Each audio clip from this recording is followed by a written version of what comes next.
Thompson's there, Billy in. A goal, Chris Billy, Huddersfield Town. The most famous goal of Chris Billy's life. Is this the moment for Lee Fowler? It is. Take your place in Division 2, Huddersfield Town. Ruby and Steve Simonson's boots now. He's missed. Steve Simonson clears the frame of the goal and collapses in a heap of tears. Huddersfield Town are promoted. Mustafa Schindler has a chance to write his name in Huddersfield Town legend. And he takes that chance!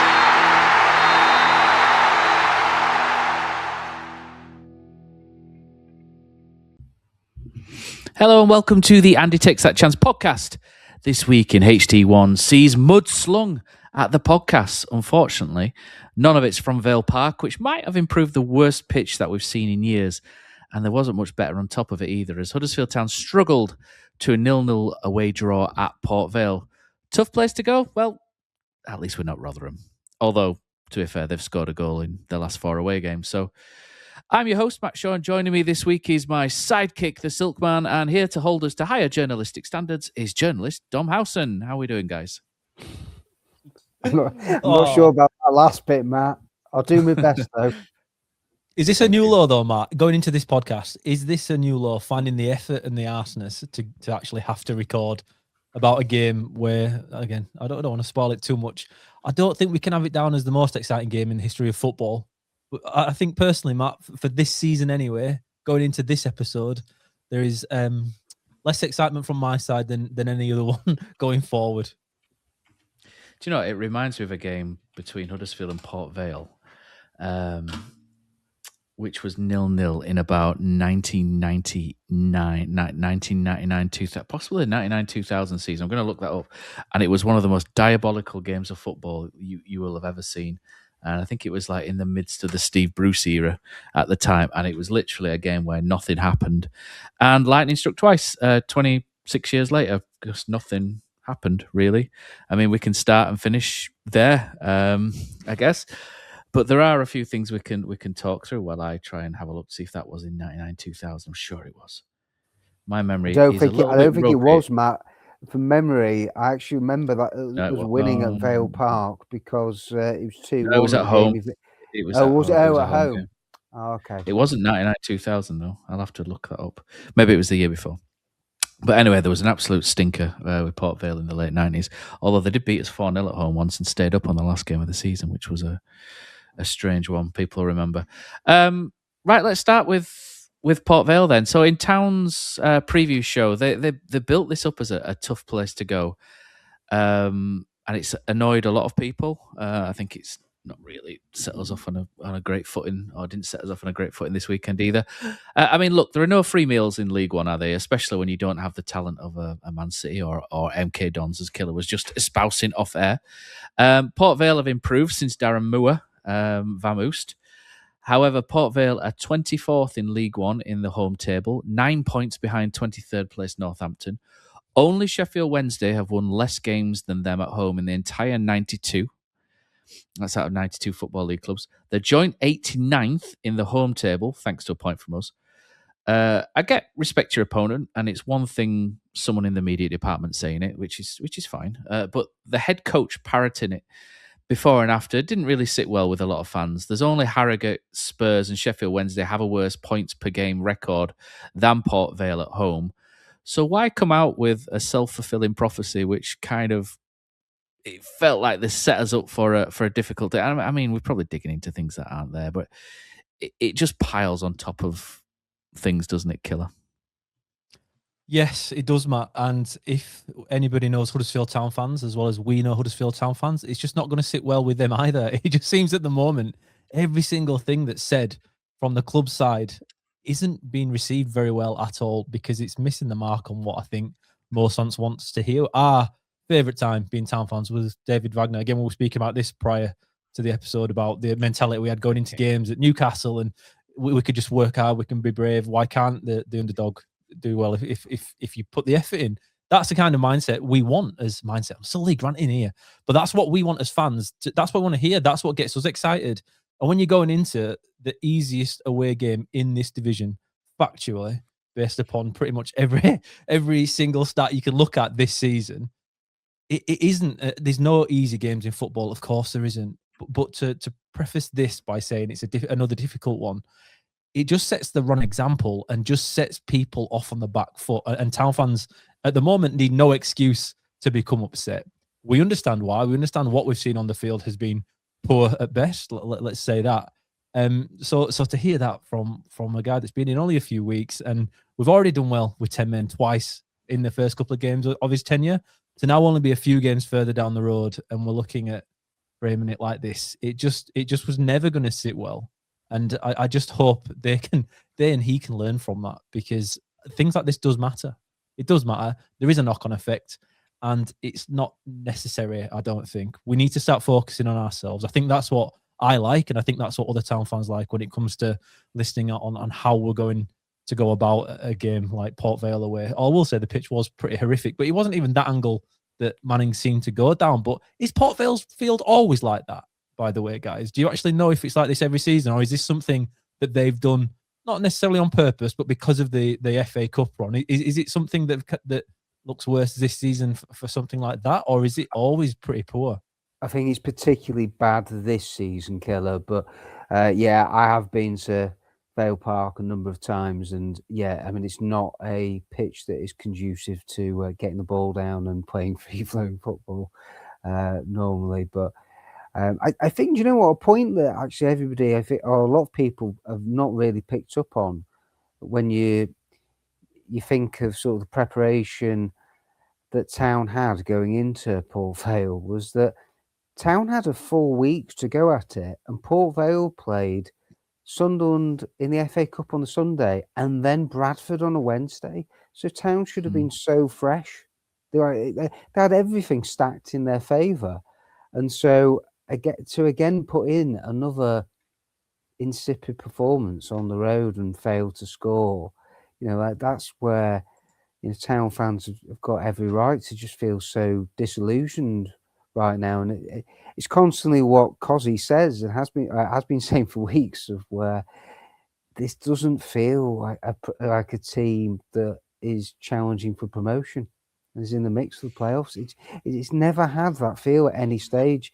And that's why I think now, going into such a difficult run of matches, this is where I feel people just looking at it and expecting this resignation around the place. Of the expectations are so low going into some harder looking matches because Town haven't put the points on the board playing against those and Dom, teams though, near the bottom.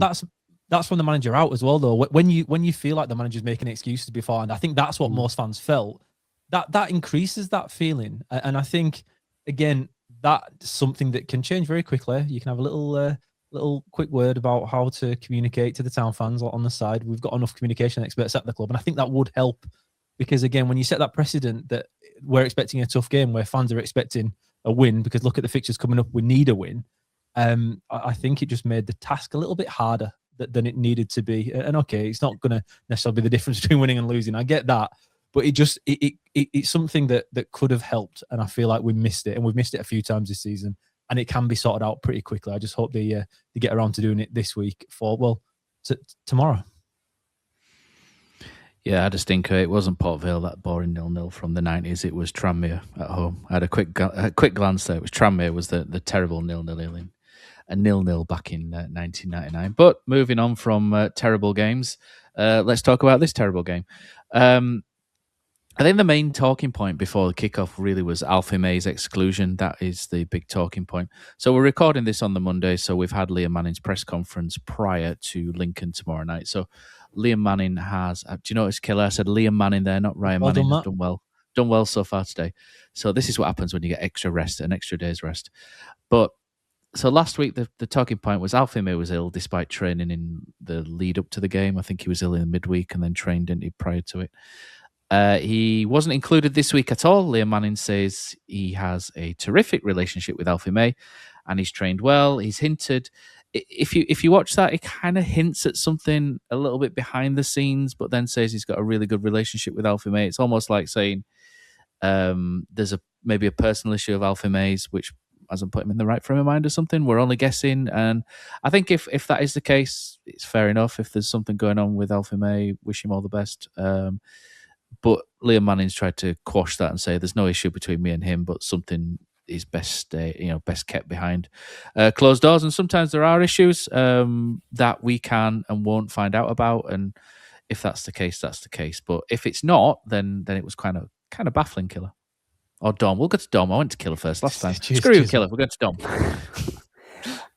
I'm not sure that Liam Manning needed to say that, right, making it sort of sound like it's an internal issue, or that again, that I don't even think that needed to be said. I think it just goes back to the point that we were saying from the top on sort of communication of where I don't think you needed to go there. You know, you could have just left it as, I've got a terrific relationship with Alfie May and he's back in contention for tomorrow. Like, draw a line under it. Don't make it a bigger issue, right? And let's get it right as well. We're only talking about this because Town didn't win. If Town had won on Saturday, it's less of a talking point. But the fact is that Town paid such big money for Alfie May, and he has under-delivered massively so far, that that's why it looks strange. Of course, it does from the outset, that Alfie May then can't be in the matchday squad and isn't featuring at Port Vale, and you've got Bobby Whale there, who is meant to be sort of your striking option as a game changer. And let's be honest, we haven't seen very much of Bobby Whale, really, that he's going to bring a lot to the party between now and the end of the season. So I just hope out of all of this that we get a really strong reaction from Alfie May in the next few matches. And then if he were to hit tip-top form, that could make a massive difference to Town in the running. That's all I can really cling to right now, as again I feel like it's another situation that Town really could do without right now. There's enough problems in that team trying to get it functioning properly, especially from an attacking standpoint right now. Alfie May should be a huge part of that, and currently he isn't, and that needs fixing, and it needs fixing fast. It's tough to talk about it without knowing exactly what's gone on. There's a few different possibilities, isn't it? And like you say, Matt, with the way Liam spoke about it today, it suggested that it might be something to do with Alfie's personal life, and it's not up to us to talk about that if so. So if that is the issue, that's something that the club and the team and Alfie May, they deal with that. And then when he's back and ready to go, we'll have him in the team, hopefully, because I think we know he can make such a difference. There's another option that it's a disciplinary issue when it comes to a relationship with Manning. If you remember a couple of weeks ago, there was something said about Alfie May not being in the box enough and he needs to be in there more often. And we spoke about it. I was pretty pissed with that comment, to be totally honest, because he'd been playing out of position. And I think it was quite rich to suggest that Alfie May was not in the box just because of his own performance, but also I thought the setup was causing that issue. And I've gone back over these last 3 games and looked at big chances created. So against Wigan, which was his last game for us, 58 minutes he played, he had 2 big chances in that game. In the Rotherham game, we had 1 big chance, and in Port Vale, I know we've not gone to it so far, there was only 2 chances, big chances as deemed by, it must be Opta that runs through that, in the entire game, right? So again, Alfie May, even though he's not been performing as well as I think most of us hoped up until now, he still gets chances in different ways and not as many as we want from him. But my issue with it, I guess, this weekend, and we spoke about it on the driving, Matt, you suggested a 0-0, I think, as your prediction, and I nearly forced you into something different. But when I was going through my views on the game, it was always going to come down to whether Alfie May played. And it's because, again, we knew the pitch was going to be awful. The way this game was going to go was that it was going to be a mucky goal if he did manage to score, in that it would be a rebound or some scrap in the box or a quick cross and somebody making a decent run. Bread and butter Alfie May goals. That's why it was so important for me to get Alfie May in if any way is possible. Because again, after Alfie May, Ryan Hardy, obviously he's a different kind of striker that does score, but there isn't much else after those two at the moment. Bobby Wales seems a long way off being good enough to be the leader of the line in League One. And obviously Dion Charles, the less said about that at the moment, I think the better. So without knowing exactly what's gone on, it's impossible to say whether it's the right thing or wrong thing that Alfie May wasn't in the squad on Saturday. But I actually think if he does play, we win that game. I think if Alfie May is available and starts, I think we win the game because, again, with the way it played out, he's the kind of guy you wanted on that field for a half chance goal. I know he's not been on great form, but he's still the best we have at it. So I hope it isn't. It's hard because I don't want to say I hope it isn't a disciplinary matter, because then that suggests there's something personal. And I don't want that for him either. It just, the perspective I have on the entire situation would change depending on what's happened. I just think when you've got 10 games to go and everyone's a cup final at this point, we've got our next 5 games, which are really tough fixtures, and Cardiff following that. We've got a really hard running. Possibly Mansfield's the only game you look at and think, well, we should win that one. I don't think leaving Alfie May out, if possible, if there is a possibility he could play, was or is the right thing to do. But like Dom says, if we win that game, we probably don't talk about it too much. So it's rich. It's rich for me to sit here and say this, I guess. But he's a big miss. And I've seen this week a lot of Town fans talk about his legs have gone. And I find that quite frustrating to even hear and listen and read, because we've had Joe Taylor and everyone said the same thing about that. He's gone to Wigan and he's scoring goals, 6 and 8? Is that what he's got now? Ryan Hardy came, scored first minute. He's first game and he's had a really good record at this level and the division above. And now his last few games, he looks like he couldn't catch a cold, never mind grab a goal. Like, this is what Town do at the moment with strikers. I think we need to look past strikers being out of form or strikers not being as good as they once were and start looking at the actual problem, which we'll get into this game, which is always that midfield and being able to create chances by playing football and passing the ball. That's the biggest issue. If we have a guy that can score a goal when it matters, it's Alfie May. And if there's any chance of him getting in the squad for tomorrow night, for me, he's got to be in there, because we've got nobody else that can do it like Alfie May can. So the game itself was dreadful, and we'll talk about little bits and pieces. So Harness has one kicked off the line, but to be honest, it was going wide anyway until the defender almost put it in his own net, and then he cleared it off the line. Good clearance. Was that Jaheim Headley or was it Maguire? I can't remember, but it was a good clearance off the line. The question I've got really is, has Liam Manning recalibrated too far the other way? So when a manager first comes in, the first thing they always say is the team's not fit enough and they're conceding too many goals. Those are, I mean, Liam Manning hasn't said they're not fit enough, but he has looked at the injuries and made 1 or 2 comments about that. But that aside, usually what happens is they come in and go, right, the defence is conceding too many goals, and they tighten up the defence. They work on tightening up the defence. And Killer, this is something you were the first to mention a couple of weeks ago, that Liam Manning has changed the way that we're playing. We're becoming more defensively solid. And you can kind of see it now, the way that Town defend. They are trying to be and trying to be actively more defensively solid. And we are. You look at the goals against Column and we are conceding more. But usually there's a balance to this. And then Lee Grant perhaps had it the other way, where we were conceding quite a lot of goals, but we were the highest scorers in the league. And I saw someone call Lee Grant a negative football manager earlier, and that had me kind of scratching my head. He certainly wasn't that. But we've gone the other way a little bit now, is where I'm going with this. So he has recalibrated to make Town harder to beat. But by doing that, we don't create anything at all, and our strikers or forwards are completely isolated. And I think Liam Manning wants to play 4-2-3-1, but we are so ill-suited to doing that, which is baffling, really, because Lee Grant set up at the start of the season to play 4-2-3-1, a very asymmetric 4-2-3-1 with the right back getting forward.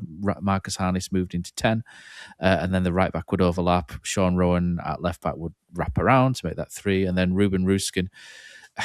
What did we say, Killer, at the start of the season? We need wingers at this club, didn't we? We said we need wingers because that'll catch us later on.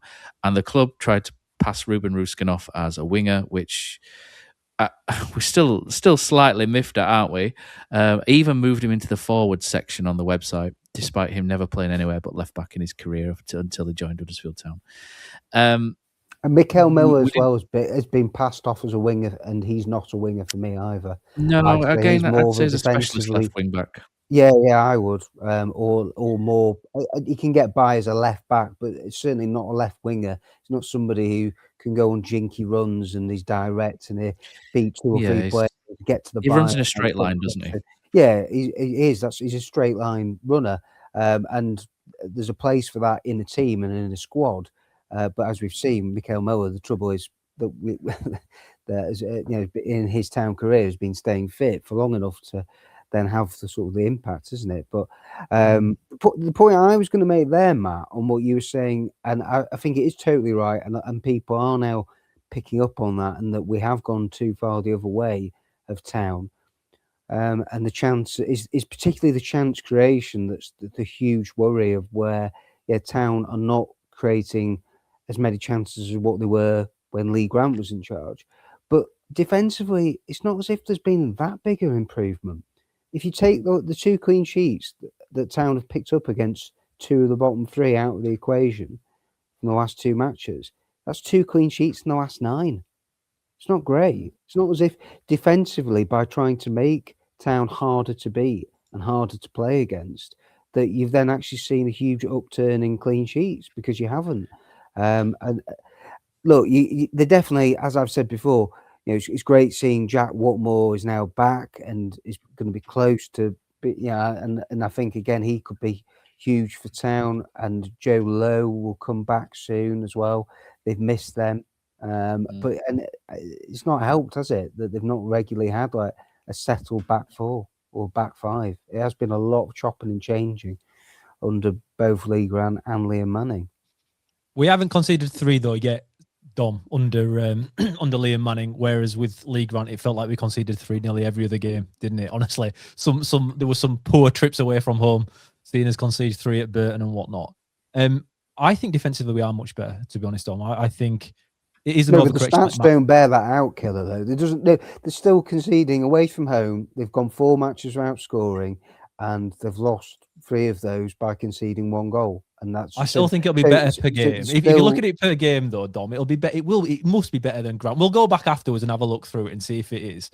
But going back to the point that Matt was making in the first place, is though, did Town need to go this far in this direction? When I don't think so. 1 minute, no, and so that's 1 minute 20 into that game. The balance is wrong. The balance, he hasn't got that, and it's almost like he's still searching for it. And after he had momentum, if you win the first 3, it should have then just been the building blocks. And yes, of course, massive blow. You lose Radulovic up front. There's no like-for-like replacement. You bring in Ryan Hardy, who is not up. He is not up to speed even now. He still looks rusty. We saw it at Port Vale again at the weekend. Of someone who's at the top of his game, I think would have taken that chance in the second half they had. But I just think that Town fans want to see the team have a go, and we were thinking that the shackles would come off, and they haven't done. And instead, it's just going too far in the other way, and it just feels very safe. And are Town going to get promoted playing safe? They're not. I don't think they will. I don't think we got promoted playing the way Lee Grant wanted us to play though either, right? So no, I agree. I'm not going to have a go at Manning trying it, right? And I'll explain why. But these issues within it, like for the Vale game, 1 minute 20 it took for Ryan Hardy, I think, to start defending on the edge of his own box. After 6 minutes, we stopped pressing the front 3. So Port Vale always had an extra man at the back. And now this is, again, something that Matt and I spoke about on the driving in, that when you're playing on a muddy field, you can't play. And I don't know if it was necessarily muddy or if it was bobbly. It looked a total mess. It was sticky in patches, bobbly in other. It looked like the midfield was never going to dominate being able to play through that middle, right? So you're going to score goals with quick counter-attacks, which we were never going to have on because Port Vale don't necessarily go forward pretty much at all. So it was always going to come down to pressing and trying to win the ball back high and scoring after a quick couple of passes. And now for the first 5 minutes, we gave it a bit of a go. Then after that, we just kept falling back in. Like Matt said, it's an overcorrection because I don't think Lee Manning has faith in our defence to do the jobs if you only have 7, 8, 9 back. He has to get everybody back, and he really worries about it. Ryan Hardy, if he could get back and leave the centre-backs with the ball, he kept doing it. And he was only 15, 20 yards outside our own box at times, even in that first half. There's just, it's such it's the opposite of bravery for me. It's kind of like a cowardice in that you're terrified of conceding, and you're bringing everybody back. But what that means is when you do get the ball and you have to break forward, then you've got such a large portion of the pitch to get into over games. When you're consistently doing this, if you don't get 1-0 up, if you score early doors, I actually think in this system, whilst it will be the most boring thing to watch, unless we can counter-attack, we'll do okay because defensively, I think we don't give chances away that are clean anymore. His chances from crosses in a congested box, or it drops to the edge of the box and they have a shot through traffic, and Lee Nichols does well. They're kind of the chances that we've seen Town give away in the last few games. They're not clean-cut chances, and that's a result of this new defensive system. But it just means when you do get the ball and you try and transition, especially without players like McGuane, but I don't actually think it'd have made much of a difference on that pitch. So I do understand why he wasn't in the team for this one. I think Tuesday night might be a little bit different when you don't want to give Lincoln the ball that much. But in this one, again, you've got such a big field to run up and into the space for.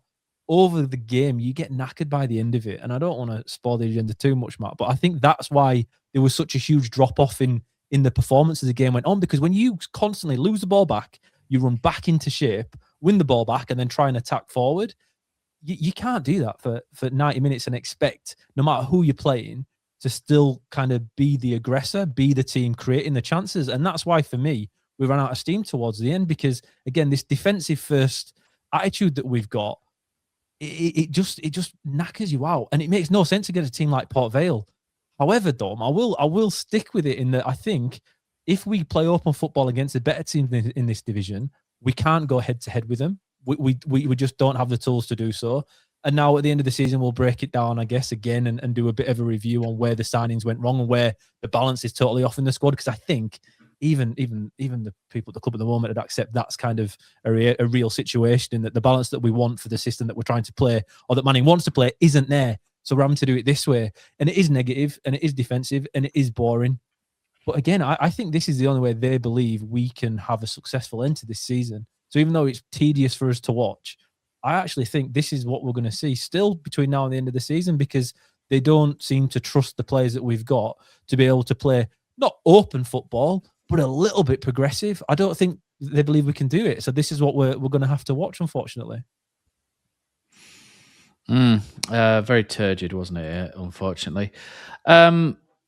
Bobby Wales, I think his first contribution was that cross, which is probably best left off the agenda. But him and Ryan Hardy both look, without being unkind, I think Ryan Hardy just looks like Dom said, he's not fully up to speed yet, is he? He looks like he's struggling for fitness, and he'll get there. I really like Ryan Hardy. I think he's a good footballer, but again, I don't think he's suited to playing up by himself either. He's not somebody who can come short or play with his back to goal as much. He runs the channels really well. He's got a bit of speed. He can pester and harass defenders, but not for 90 minutes at the moment. I do like him. Bobby Wales feels like someone they took a gamble and a punt on. He was someone I think they brought in to be back up to Bojan. And honestly, if you're going out trying to find a striker and saying, "Oh yeah, come sit on our bench, you're going to be number 2 to someone," that's a difficult sell. So I understand how they've arrived at Bobby Wales. Unfortunately, I think hindsight is a nice thing, and I think given the hindsight we've got now, we probably wouldn't have got Bobby Wales, because he's not really shown that he's up to speed, or he's been able to hit the ground running. Came on again. It's a horrible pitch for everyone, but he's tried to put that crossover and it's gone out almost for a throw-in on the other side. And at that point, you just thought, we're not scoring a goal today, are we? It was just painful. And I think Manning's post-match interview, Liam Manning, I should say, his post-match interview, when he says, "I've brought on every attacker available to us." Mikel Miller came on and he didn't really do great, did he, when he came on? Again, I'm not really going to hammer the subs, because they've both been thrown on to a pitch which is horrendous, that others have got 60, 70 minutes practice on, if you like, and they've come on and they've gone, "What the hell am I playing on here?" It's worse than I think, what did I describe it as? The marshes of Lord of the Rings near Mordor, when I was doing the player ratings. Amazingly, we're still 6th. We got leapfrogged by Stevenage. Stockport dropped below us, but Stockport have 2 games in hand. It's because it's tighter than it ever needed to be once we've beaten Bradford and Luton, and it's difficult to keep that in context. But this was just a really poor result, wasn't it? Again, we've got nothing specific to talk about in this because nothing happened. It's a game which Huddersfield Town have let slip by not being front-footed, not being proactive. And it's difficult to sit here and be balanced and analytical about it, because it basically boils down to a complete lack of intent from Huddersfield Town from minute one. And when you go into somewhere like Port Vale, the 89th worst, or should I say fourth worst, is it fourth? Yeah, fourth worst home record in the country out of 92, with the idea that it's going to be difficult and you're going to struggle, then you're already on the back foot. And that's where Town spent the entirety of the 90 minutes. And it was a horrible watch, a horrible pitch. I will give them that, but a horrible watch nonetheless, against a team that's just played 3 games in 6 days, like Dom said, or is playing their 3rd game in 6 days. There's not really any excuses to turn in something so lacking in, I won't say lacking in effort. I don't think they lacked effort, just lacking in quality, lacking in direction, and everything just felt rudderless. Maybe Hudderless. Maybe that's the new title for the episode killer. Everything just felt completely rudderless. There was nothing going forward. Cameron Humphreys, I thought, tried to do a couple of things. I thought he had a few nice moments, but again, he played sideways and backwards everywhere, and there was nothing on moving forward. And my criticism again of this Huddersfield Town team for about the 6-week running is that when somebody has the ball, nobody runs past the man in possession of the ball. And it is driving me wild that nobody is looking to attack and get into good areas higher up the pitch to hurt the opposition. Whether that's a design because Liam Manning wants to keep them in shape, or whether it's a lack of confidence, which it could be at this point. It's difficult to pinpoint, but the only thing I can pinpoint at this moment is I don't like watching it. And come Tuesday night, I'm not entirely sure that I'll be watching that one at the present, because no one will go to the game with me. And at the moment, I'm just like, well, if no one else is going to the game, I might stay home, watch it on the red button. But if anyone wants to go to the game with me, let me know, by the way, on Tuesday night. But I'm struggling. I'm just really struggling to wrap that game up because nothing happened and we didn't try and make anything happen. There's definitely a lack of confidence in the group. Matt's right. That's certainly since Peterborough, they've gone away from showing the sort of attacking ambition that I think people were getting excited about in that first week. And that's where it's quite hard to take away. I said it before on the pod, where it's just how we've gone from there to then now what we're serving up. And ultimately, this is such a big opportunity that Town have let slip. When you looked at this run of matches, that Town should have been in the position that Bradford or Bolton are in.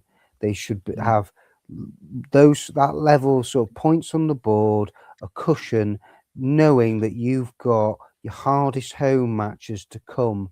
And if you wanted to cling on to something, I sort of look at it and think it would be a very Huddersfield Town thing to do to beat Lincoln, who have not lost in over 20 matches tomorrow, and they're going to put in an unbelievable performance and will win 1-0. But I think you nailed it on the intent there, Matt. I think that's where, with Port Vale, it almost felt as if Town have set up and approached it to go and try and win 1-0 at the bottom club and the whipping boys of the division.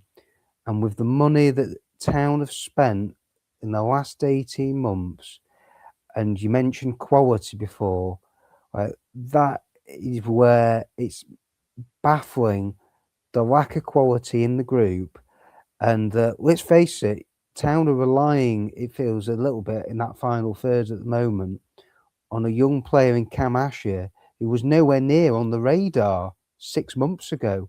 And it's almost as if you're pinning like your hopes on Asher to come up with a moment of brilliance, because there's nothing else in the in that team at the moment.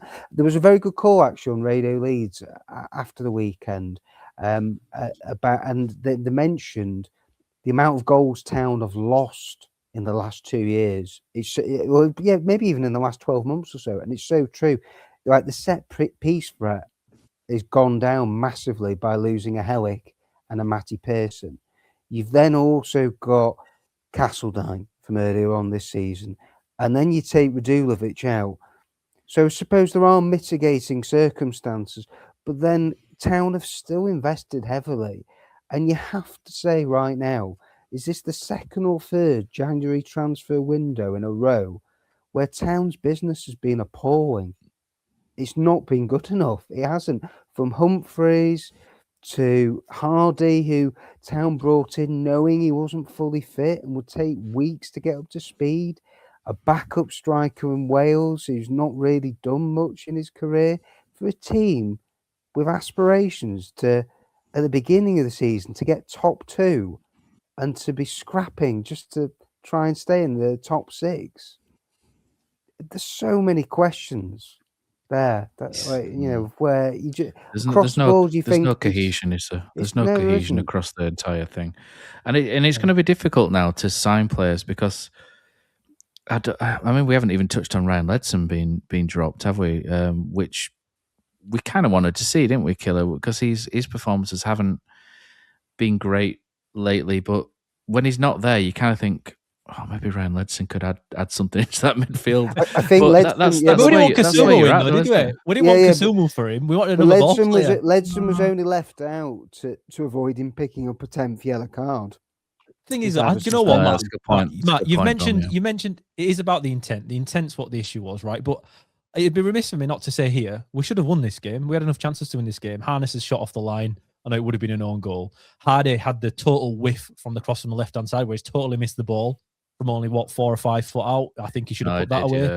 Yeah, there was that. Feeney's hit the bar from a difficult corner, to be fair. He's done well. Harness follow up. If Alfie May's on, I think he scores a rebound because, again, that's his bread and butter, but I'll leave that one. And then Hardy in the second half, he had 2 goals. And the second effort where he's put high and wide, he should have buried. We should have been 1-0 up in this game at 70 minutes. But this is the part that pissed me off the most. I can accept the defensive player again because I understand why we're doing it, because I don't think we can be as open as other people want us to be. I think we can control it better when you've got a McGuane in there. But with what we had available to us Saturday, that first 70 minutes, if you're 1-0 up, Matt, we spoke in the driving, would have been happy with a dirty 1-0 win, no matter how poor it was, because we just needed to win. I think, again, it's hypocritical then to sit here and say, well, it was crap. But realistically, we should have had a goal. We had enough chances, I think. But in the last 20 minutes, when you're at Port Vale, when they don't score many goals, have a go. Do something different. Just get the fullbacks forward or something. Yeah. Chuck a centre-backs. Chuck Murray-Wallace up top. Do something. Do something to cause some sort of issue. We didn't. We got tired. We got deeper and deeper and deeper. I say 73 minutes. We continued having everybody behind the ball. The 91st minute, in a game where it really is a must-win looking at what we've got coming up. And again, like you say, we should have that breathing space now between ourselves and 7th, and we should not be guaranteed a playoff spot, but go into these tougher fixtures thinking, okay, well, we've beaten the easy teams like your Wigan and we've done all right here against Port Vale. We've taken 3 points there. Okay, it wasn't great, but we don't even have that. So we are now up against it going into tomorrow night, where I think we have to get something. We have to get something, because with the games that are going on this weekend as well as tomorrow, we're likely to not be in the top 6 unless we dig something out that's quite unexpected, considering our recent form and performances. So in that last 10, 15 minutes, give it a go. But 91 minutes in, Bobby Wales is on the edge of our own box, defending again, open play. And it's not a performance that befits a team that deserves to get promoted. It's just not even giving it a go. It's very process orientated. And I think that's what I really, really dislike, because League One football, look at Lincoln. It's ridiculous. They've played 3-5-2 forever, as we know, because we signed basically every wing back that they've got going, right? They've gone 4-2-3-1 at times now. Like, that's kind of the main way they play. With Sonny Bradley at centre-back. But again, they've shifted everything around. They've got it together. They play pragmatic football, and they've destroyed everything in front of them this season, right? Yet we're kind of going back into that process-driven football, that championship and above-level football, that boring manual football stuff. And I just think on pitches, and on a pitch like Port Vale, how can you play football on a pitch that looks like that? You cannot. And sometimes you have to look at the situation, accept you can't play football that way, and do something different. But we didn't. Do you think we didn't? Do you think that's symptomatic of? Do you think that's symptomatic of the way that we bring footballers through these days? In that they're all very robotic and very process driven, and not a lot of them everyone beats think us. for themselves. Everyone else seems to beat us, don't they? I've seen others do it. Everyone moans about this though. Every fan moans about this, don't they? The lack of mavericks, etc., who'll take things on, and maybe there are some out there in Town. But Town don't have. Well, they've got Cameron Asher, who is a little bit that way, but he's very much in the early stages of his footballing career. Just to back up your point, Killer, about Town being better defensively, in the last 10 games, Huddersfield Town are the second best for conceding the least amount of goals in League One, but they are 16th, 24, 23, 22, 23, yeah, about 16th for goals scored, which obviously isn't very good. So you can see Town have completely gone the other way when it comes to goals, which is less fun for everyone. I think what we'll do now is we'll have a quick break and we'll listen to the Andy Takes That Chance squad, and then we'll come back and we'll talk about diaries and Lincoln and other things as well. Bonjour, je m'appelle Bouvet. Hello, there is no one here to take your call, so for your convenience we have answered it automatically. Now don't hang up. When you hear the tone, leave your name and a brief message, and we will contact you upon our return. Yes, we've got a clean sheet against the mighty Port Vale with their 2 wins from home all season. Mr. Nagel, I hope you are watching that like you watch every one of our games, and after someone's woken you up, I'm really not bothered as to whether I'm a 25% of these fans or 50% of those fans or a 25% of the other. I'm in the 100% of fans who deserve to think that their team has done their best tactically, organisationally, effort, and all the other constituent parts of a performance to go and win a game of football. And that is not what has happened today. What a joke. Colin from Manchester, coming in straight after full time. That was absolutely atrocious. They say a team's usually a reflection of their manager, and I think that kind of shows we are completely without any character. We're dull as dishwater. If we were a sex position, we'd be missionary.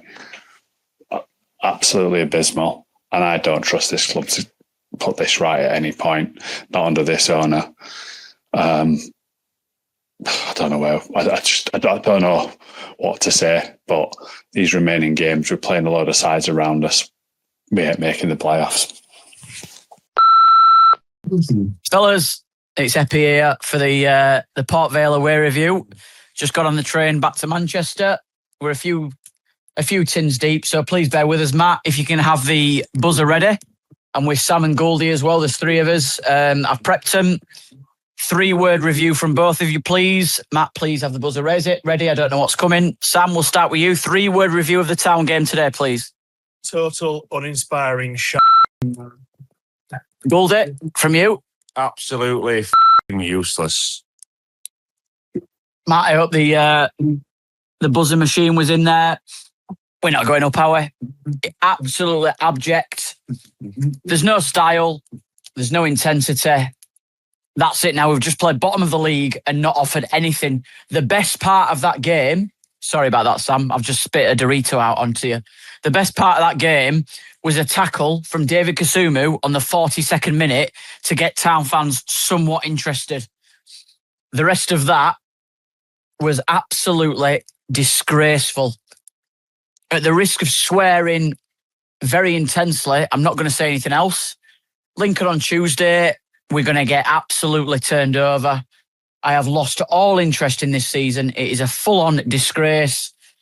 But hopefully this curry at Lala's in a couple of hours' time after this train will soak up all the froth that I have inside of me. I'd like to say up the Town, but we're not going up anyway. So the one positive I've got from today, I've not been to Bromley away.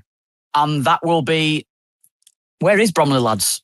Kent, South London. Another one to tick off for next season. Yep. Cheers, boys. We'll see you for the next one. There's a lot of froth here, but we'll save the use of the bleep machine. Over and out. Epic, Sam, and Goldie. The bottom of the league. There's 9. Sorry, lads. Epi here again. I've just started watching that Liam Manning interview back. The 9. And one at the bottom of the league. One of the first things that he said is a difficult place to come. and I can feel the froth rising. What the? Boo. Jimmy Islip here. Just been listening to Liam Manning's press conference with the BBC, and Augie quite rightly asking the question about Alfie May. Why ain't he playing? Like, what the is going on there? I mean, it'd be perfectly legitimate for Manning to come out and say, right, Alfie May's attitude in training stinks, and I've not picked him, I'm not putting him in the squad. Like, if that's the case, you can say that, and then everyone know where we stand. I just think there's something so weird going on there, where like the ownership, Manning, they can't come out and say what's going on, and it's just absolute nonsense. Like, okay, right, he might have been shit in training, but you put him on the bench because surely coming on in that game today would have helped Town, and we could have got 3 points. There's no way on earth anyone can convince me that Bobby Wales is training better, performing better than Alfie May. I'm sorry, but that is just absolute bullshit. And I really worry what is going on. Either Manning is not in control of the situation, or I don't know what, like. But you'd think from the ownership's point of view, they invested a lot of money in May, they're wanting to play, and there's just some sort of conflict somewhere going on. And I really worry about it, actually. It just stinks. And like, yeah. As for the game, fucking garbage.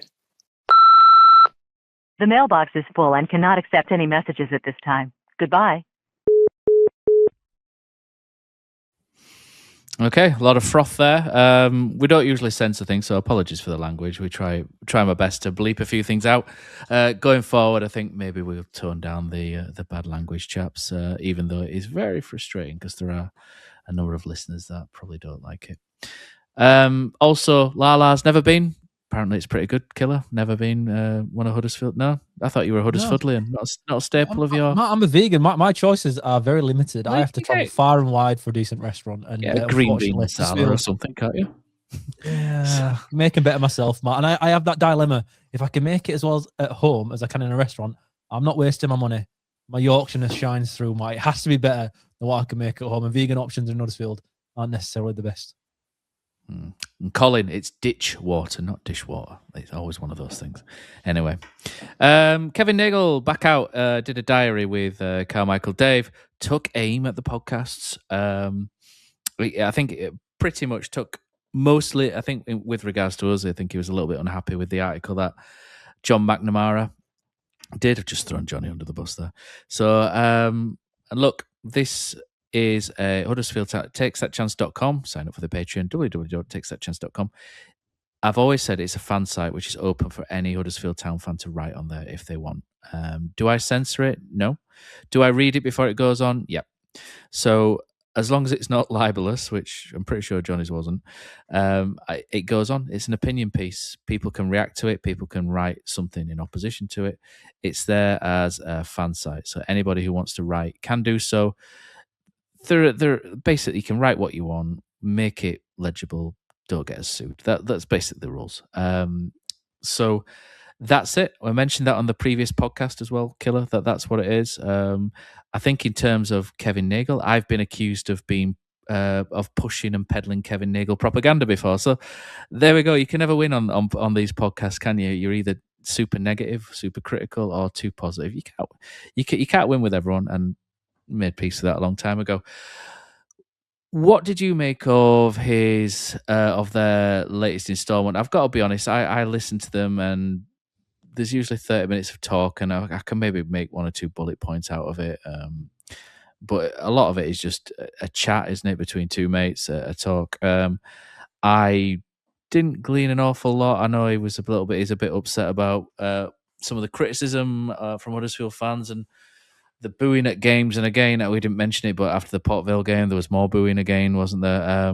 Which I'm not going to sit and say it's wrong, because people have paid money and travelled down to Port Vale to watch a game of football and to be entertained. They weren't entertained, so they've told you. As long as things don't get personal, I don't like individuals being, I don't like individual abuse is where I was going with that one. I don't think that's right, but I have no problem with people saying they didn't like something. I don't think you should ever censor what people think or try and push it that way and push a narrative that way either. So for me, I didn't take an awful lot out of it. Am I one of the 25%? I don't know. Am I one of the 50? I don't know. But I'm there at football games every week. I'm still going to go to Lincoln to the Lincoln game tomorrow if someone will go with me. I don't think I'll go by myself. But I don't boo when I go. I just walk off in a quiet disgust and then slag everything off on a podcast. But for me, it just. I didn't really take much from it, Killer. I don't know what you thought of the podcast. I just listened to it and just thought, okay. I like him. I like the diaries, to be totally honest. In general, there are parts within that I have a contentious opinion. I have no issue. I have no issue. Just before I have no issues with either of them. I quite like them both, kind of individually. Don't always like what they say, but I'm interested either way. That's always it. I don't mind the diaries either. In all honesty, I think sometimes I wish there'd be a bit more. In a bit more of a professional capacity, do you like on the Huddersfield Town YouTube or something like that? But again, maybe it's better that they're not. I don't know. No, it's just these certain things within them because of the nature of it. Like I say, it's pretty casual. But there's things in this one that I did get quite upset about.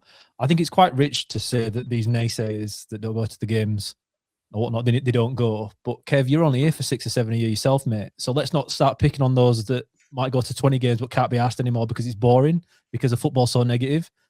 And I understand you're putting millions in. I understand that. And Town fans, of course, are grateful. We are grateful. But then just because I'm only putting in 400 quid a year, if you look at my income, it's proportionally quite a lot of my disposable income. I think that's important as well. Just because you're spending millions, it doesn't give you more of a right, I think, to say things that just don't sit well. We are a club. You've not had a proper job since 2021, have you? So I retired a long time ago, Matt. It's hard work being retired at 38, personally. Well, for now, although to be fair, I might be back in work shortly, so I'll keep that one on the down low. But it's just the thing is, we're a community club.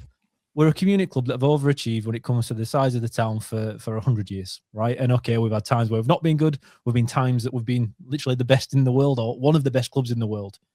And it comes through unity. It comes through working together from 1919 when the club was reborn and saved from going to Leeds. And then a few years later, we won Thrice Championship, which we're celebrating this season, right? We're a team that has to overperform based upon the loyalty of the fans. Like we talk about how many fans Bradford get, but if you look at the size of Bradford, still they've got quite a lot of people in the stadium, but Bradford's got far more of a populace than Huddersfield does. We do so well when it comes to getting people into the ground from this area. And I just don't like this extra division that's being caused by it. I think a lot of it comes down to experiencing American sports. With no relegation, it changes things. And now my experience of this is in Australia, obviously coaching over there with no relegations and whatnot, in that a bad year can be rectified in a summer because next year you're in the same division. Even if you have the worst year previously, you can go again the year after. That's not what you get in English football. And that's why it is the best sport in the world. You've got jeopardy at both ends of the table. You also can't, it's tough to criticise the passion Town fans have on the negative side when you then appreciate how amazing it is against Bradford when you win with 10 men. It's the same thing. It's different ends of the spectrum, but it's exactly the same thing. It's that passion that gets us all excited, that gets us there. That's why we're here, Matt. This week we're recording Monday night, Tuesday night, social Wednesday night, recording Thursday. Then we're off Friday at the game Saturday down at Plymouth, recording again Sunday. Because we love it. This is what we do. We've got lives, we've got families. Some of us have got jobs as well. Yet the passion that we have is why this sport in this country, for me, is still the best sport in the world by miles, right? So I think it's you've got to expect that and accept that. And now, yes, you're going to get criticism. And to be fair, some people, yes, step over the line. But it's not 25%. And I know that's not directly what Kev said, but I think that's what it's not necessarily being inferred, but that's what certain fans have heard, and it's caused upset. And I don't think we need that. The club is fractured at the moment, I feel, when it comes to the way the club go about certain things and the way the fans either receive it or feel about it.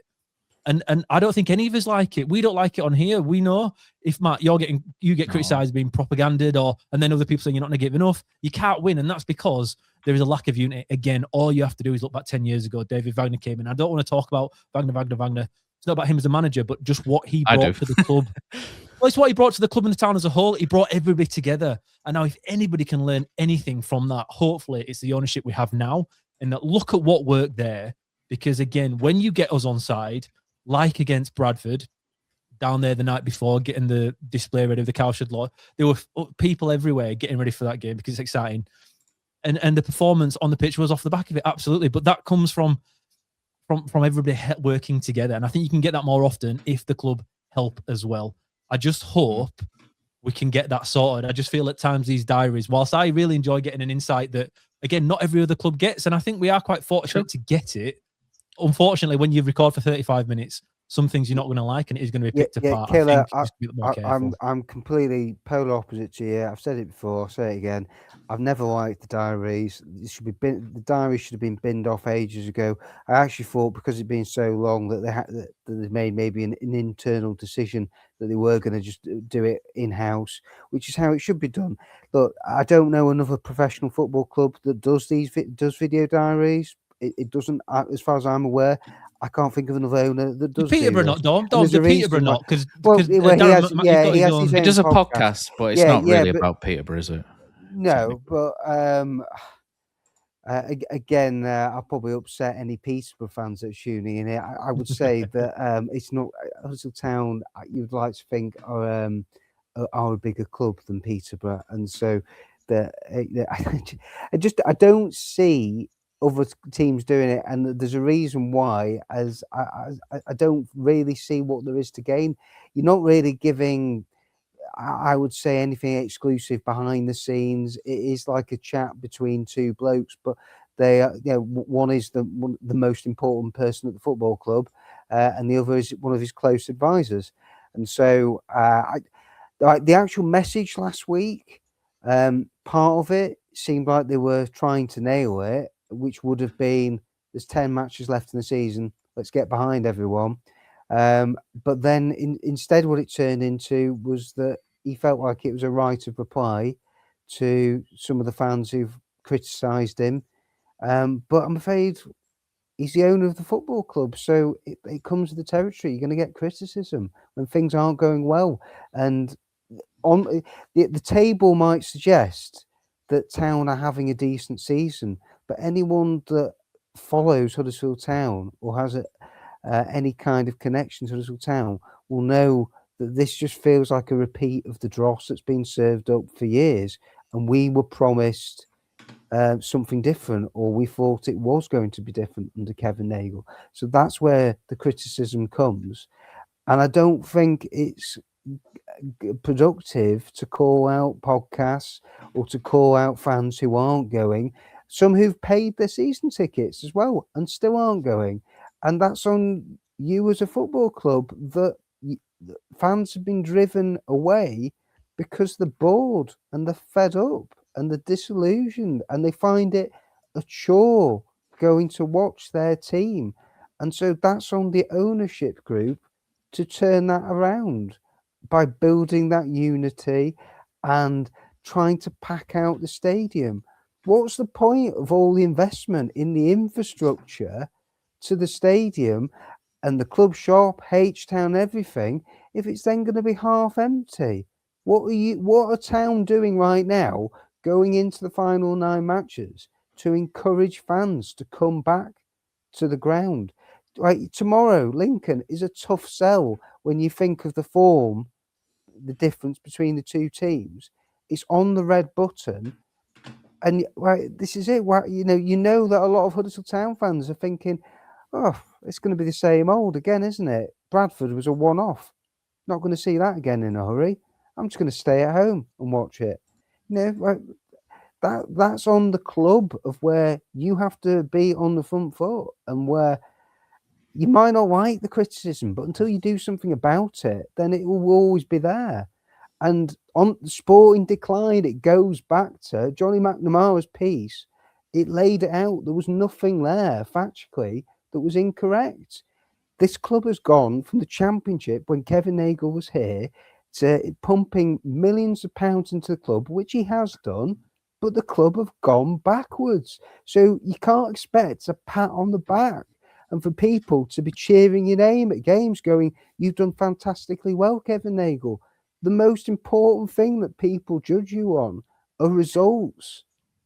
And the results have not been good enough. And if Town don't get promoted again this season, people are looking at it. It's another year in League One. When's it going to change?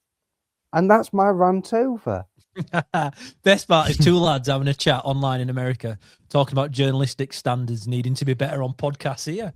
Honestly, it felt really rich talking in that informal manner that they do about. If I was a journalist, Killer, if I was a journalist, I'd be allowed in the press conferences, but I'm not. So if you let me in the press conferences, you can hold me to journalistic standards. Is where I'm going with it. Well, there we go. Maybe Dom can go in for us. Yeah. So shall we move on to Lincoln? I can't be bothered getting the tactics board up, Killer, because we know what's going to happen. Lincoln are going to come. They're going to be direct. They're going to kick the crap out of us, which is what they're very good at. They're very physical, very large team. Even, they've got Adam Reach, who plays left back, who's 6'3" or something. Rico Hackett's 6'+. Freddie Draper absolutely smashes the crap out of us every time he plays. I hate him and love him in the same breath. He's one of those players that you would love in your team. When he's against you, you absolutely hate him, because he kicks the crap out of you.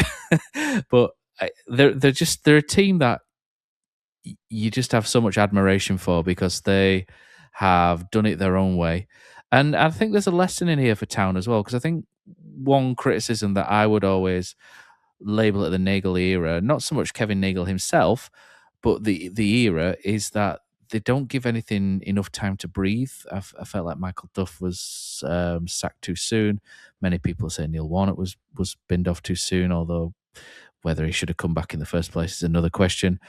Darren Moore probably went at the right time. Lee Grant, I think time will reflect, won't we, in down the line, whether that was the timing was right. But again, should he have come in the first place when you're looking to get top two? Should you appoint someone with so little experience? But for me, Lincoln, Michael Scabala, 2.5 years in the job, he's been allowed to build, he's been allowed to tinker, he's been allowed to the time to put that team together, to put his stamp on it. And I just think, whether we like Liam Manning's football or not, this is what we have to do now. There's people calling for his head after 11 games.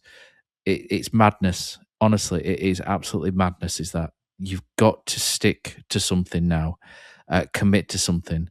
You've got a sporting director in place, and I've seen him getting blamed for some ridiculous stuff on Down at the Mac today as well. I can't be bothered commenting on the thing, but you've got him. You've got to let him do a job now. You've got to let Liam Manning do his job. You've got to give them time. You cannot constantly go through that churn and expect a result from it. You may get lucky, but what will happen then is you'll get pulled back again, and Huddersfield would be at risk of falling back down again if we magically got promoted or got over the line.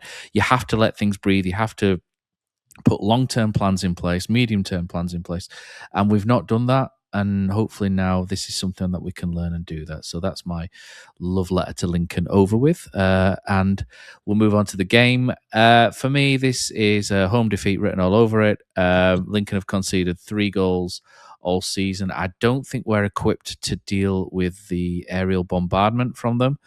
Our pitch is quite big though, so I think that will be slightly more difficult for Lincoln. I think on a massive pitch, well, not necessarily a massive pitch, you would think on a bigger pitch Lincoln may struggle a bit more, but they've got that ace in the pack in Moylan as well, who, they're not all direct. They've got somebody there who's a very good footballer, very skillful, and can produce moments of magic out of nothing. So when we talked about Mavericks before, and we mentioned Cameron Asher, Moylan's someone who's really come on the scene this year, and he pulls rabbits out of hats. He's been a very, very good player for Lincoln City. So they've got a lot going for them. They've got more than one way to skin a cat, or skin a dog in this case. I think a full-strength Huddersfield team could bother Lincoln. If you've got Joe Lowe, Jack Watmore at the back, I think they've got enough to, maybe pen a Rob Street, Freddie Draper in. If you've got Ryan Ledson on full form in midfield with Marcus McGuane, then they could potentially take control of that area. But then you need a Bojan Radulovic up front with a Ryan Hardy to really be able to hold the ball up and play into the channels from a short distance. And we've not really got that at the minute, which is why I'm leaning towards a Lincoln win. I don't think it'll be hammering. I think Town will have their moments in it. I think it'll be tight for long periods of the game, but I think Lincoln are just too strong physically.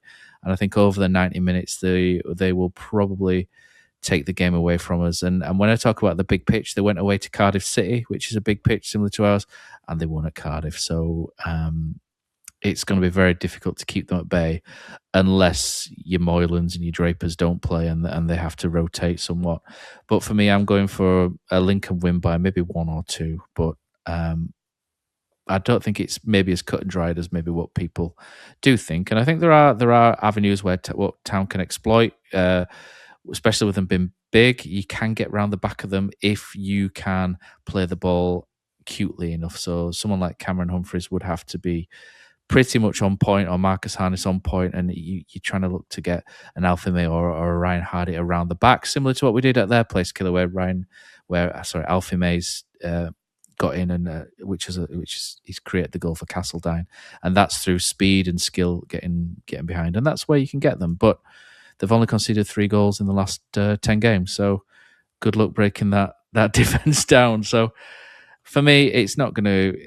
I'm not expecting us to win, but I'll probably go there hoping more than expectation, Killer. I was going to say, I think one thing we should remember, boys, though, is that Town have been strong at home this season. They have only lost twice themselves. I know it feels like they've lost more than that at home with some of the performances, and they've been lucky to get some draws in certain matches where they haven't turned up. But I mean, what was it? You go back to October. I mean, that's the only thing that's kept Town in the playoff hunt has been the home form. So 5 of the last 9 are at home, and if Town win, say 3 of them, then they might have a fighting chance still of finishing 6, possibly. So, they have to produce their best performance of the season. I think it's as simple as that, really, with how good Lincoln are, and to go 20 match, they're on a club record unbeaten run. So, I think it's going to take something pretty special, but there'll be some personnel changes, you would imagine. This is where there has to be some rotation. McGuane, Ledson come back into midfield, freshen things up there. Alfie May comes in, hopefully fired up after not, featuring over the weekend. So there might be another one as well. You could see Miller maybe comes in. So there's options there. It's not like he's in a bad place. But yeah, it's hard right now to see Town pulling a rabbit out of the hat, which is what it feels like it's going to take to get a result against the league leaders. But I'm gonna go for draw. I'm actually going to go for draw, and it's built no foundation for it other than I'm just thinking the home form. Can't lose every week.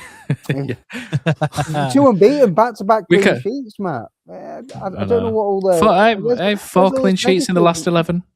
I don't know where all this. Everyone's so negative at the minute. I think Town are looking up for. You and Killer have made case for the defence. So, it's there. And Lincoln aren't going to find a way through it tomorrow night. Not going to happen. I think this team now is built to go 1-0 up and win every game we'll play. Genuinely, I think since Manning's come in, we've not scored first and failed to win, have we? Quickly, Matt, quick go through the stats. I'm pretty sure every time we scored first, we've won. Probably because we usually win 1-0. Bradford, Blackpool were 2-0 scored first. The Barnsley scored first and we won. But but if Town score first, we win the game. I think that's pretty much. I know it's only a few games 6 Manning's been in, but I'm pretty sure if we score first, we win the game, and we are defensively strong. I think genuinely, Lincoln are going to come and we're going to sit deep as negative as we do in most away games now, I think. And I think that'll be quite new for Lincoln going, because against Cardiff came and played openly, and Lincoln did them with a League One football, which again is the most prototype League One football you can see. I love watching the way Lincoln play, because again, I like winning games, and I like winning games playing not necessarily the most beautiful attacking football, but getting the ball in the right areas of the pitch, playing quick tempo, direct throws, all those little Sam Allardyces that win you games over the course of the season and get you more points than maybe most people would expect you to get. I think we will find out tomorrow and Saturday, to be fair, because Plymouth's another good one. In the home game, we smashed them pretty much. I know the scoreline didn't suggest it was a total smashing, but we control that game from start to finish. I think we'll see where this kind of football gets you against teams that are good, because the counter-attack will be on. That's the issue, I think, when you play Rotherham, when you play Port Vale, when you play this defensive first formation, you don't have the ability to have a counter-attack, because they normally keep an extra man at the back. They always keep a spare, and maybe two at times. Port Vale had 3 guys on Ryan Hardy at times, which makes it very difficult to try and break quickly and counter. Lincoln won't do that. They play with a back 4, so you will be able to counter them if you can do it. And okay, they've only conceded 3 in 10, but this is Town. So Town getting a positive result tomorrow would be the most typical Town thing going. We've all supported Town long enough to know these are the kind of games where Town pull out a 2-3-0 win and you're like, where's that come from? And then get smashed on Saturday at Plymouth and all positive favours gone and we're all depressed again. But I actually think there is a world. I sound like another podcast here. There is a world, Matt, where Town score first tomorrow and we see the game out well. I actually think, and going into the game, not just think, I'm interested to see how it goes, because I just really feel like whilst this defensive football isn't right for me in certain games, such as away from home, 20 minutes to go, okay, you should be 1-0. You're not. You've got to change what you're doing. You've got to break from that mold and do something different and force an issue, ask different questions. We haven't done that, and that's really pissed me off about the game on Saturday. But then I'm looking at Lincoln and the way they play, and I actually think it's the right way to go about it. So I actually see Town winning this game out of absolutely nowhere, Matt. Again, a lot of it will come down to Alfie May. I think he'll probably sub tomorrow night, and as that game goes on, he can come on later on and hopefully win by that point and see the game out with that extra pressure up top. Because I feel like if he's not there and we have to start with Hardy, and again, all we have on the bench is Bobby Wales, that last 20 minutes will be tough, because the ball will keep coming back and back and back. And as we saw against Port Vale, there's nothing up that end of the field. We have to be leading going into the end stage of this game to get a positive result. I think if it's equal, if it's level, or obviously we're behind going into the last 20, 30 minutes, the game's done, because Lincoln will get stronger and stronger and stronger. But again, I think the way we play gives us a bit of a chance against Lincoln, surprisingly. Not just because we're at home, just because of the way we play, the way they play, and hopefully the way this defensive structure that we've got can frustrate a team like Lincoln that have been pretty amazing for most of this season. Town dropped 2 points on Saturday, so the minimum they have to get from the next 2 matches going into the international break for me is a win. And to be honest, I think they need more in the position they're in when you look at Stockport with the games in hand, and Stevenage now above them too. So it's if this week goes badly, they're going to find themselves out of the top 6, and I don't think many Town fans will be looking at the table thinking that they will get back in. It does feel like if Town drop out, does this team have the character, the confidence, the quality to fight their way, to grind out the wins? And I think that's what we're coming. Everything's boiling down to that, isn't it? It's going to be a grind for Town for the rest of this season. That's what we're going to watch. It's not going to be particularly pleasing on the eye. At no point will it be.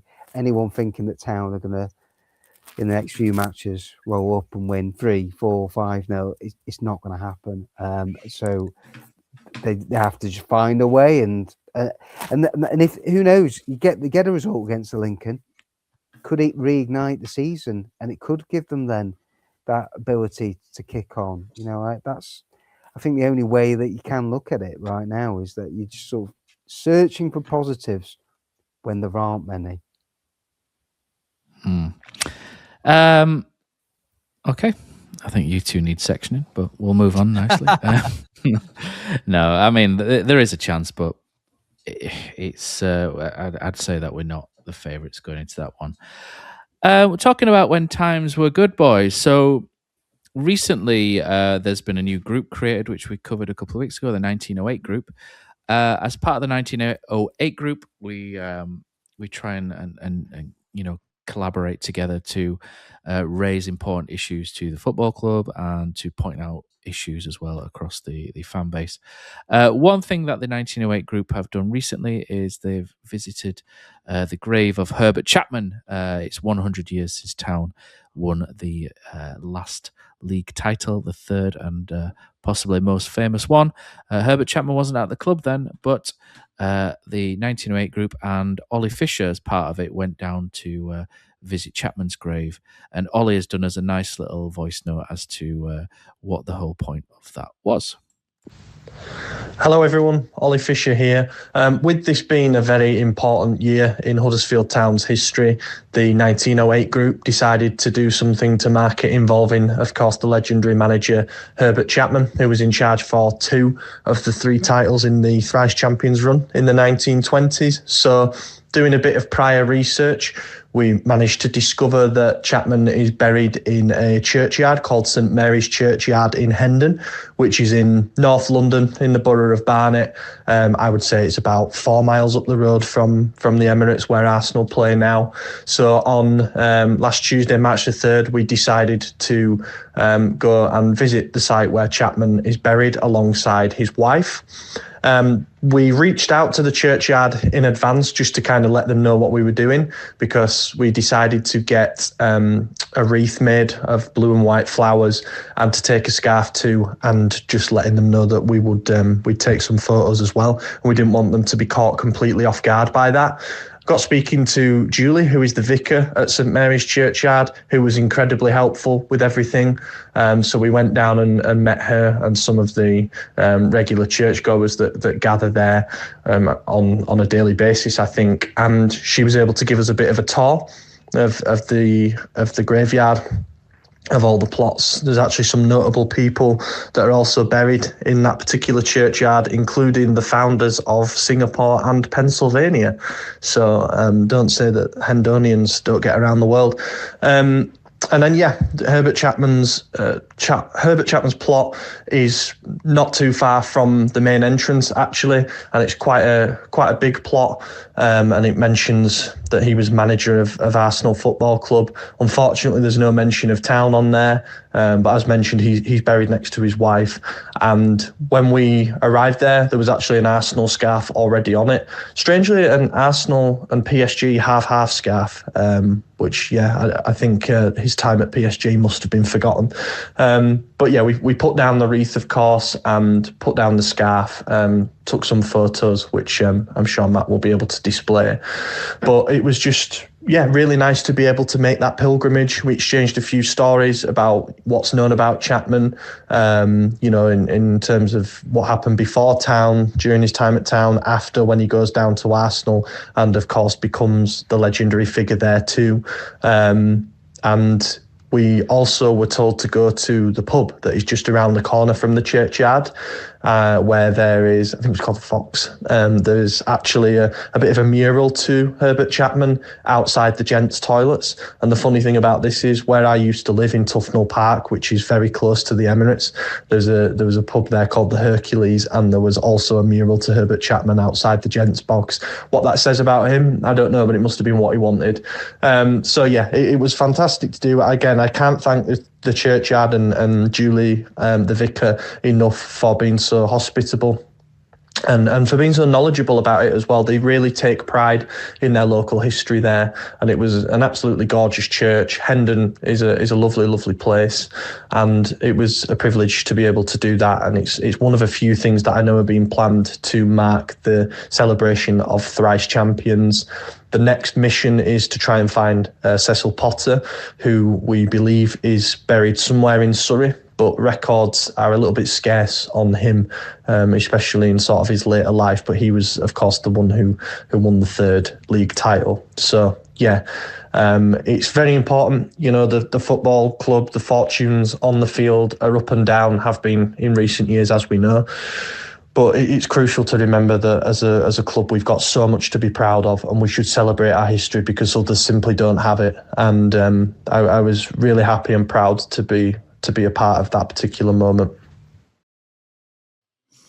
There we go. Thanks to Ollie Fisher for that. Fantastic stuff. I mean, Arsenal PSG half and half scarf's almost as bad as a Huddersfield AC Milan one, isn't it? So we'll move on to our final matter, and that's Huddersfield Town women, who scored a fantastic 2-1 win over Barnsley to get through to the final of the Sheffield and Hallamshire County Cup, which is really good news. The women's team are going from strength to strength at the minute. Laura Elford getting the winner there. So another final for the team, which is really good news, but it's the league, isn't it, where I think all eyes are casting at the minute, and they are neck and neck with Leeds United at the top of that league with a couple of games to go, and they play Stockport, don't they, on Wednesday night, so that's another big one as well. Boys, I think that's all we've got time for. We've been going on for an hour and 20 minutes. Before we started this, we said we'd probably be no longer than 15 minutes, and we've managed to drag out one of the longest episodes of the season. So, Dom, as always, thank you very much for coming on in our hour and 20 minutes of need. Killer, we'll be back tomorrow night, won't we, talking about the Lincoln game. And then we'll be back with a Town Social Wednesday night, live across all the channels. And then Thursday night, we'll be previewing Plymouth. So it's a busy week. Hopefully, the standards will be met. Okay, everyone, thank you very much. And keep an eye on www.takesthatchance.com if I can get the words out. And then all of the releases will be on there.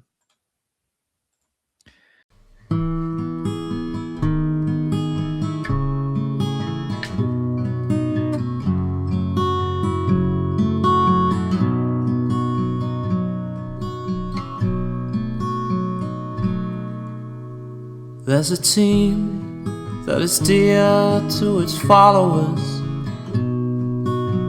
The colours are bright blue and white. They're a team of renown, and they're the pride of the town. And the game of football is their delight. And all the while upon the field of play, thousands loudly cheer them on the way. Often you can hear them say, who can beat the town today? And then the bells will ring so merrily, and every goal shall be a memory. So town, play up and bring that cup back to Huddersfield. So town, play up and bring the cup back to Huddersfield.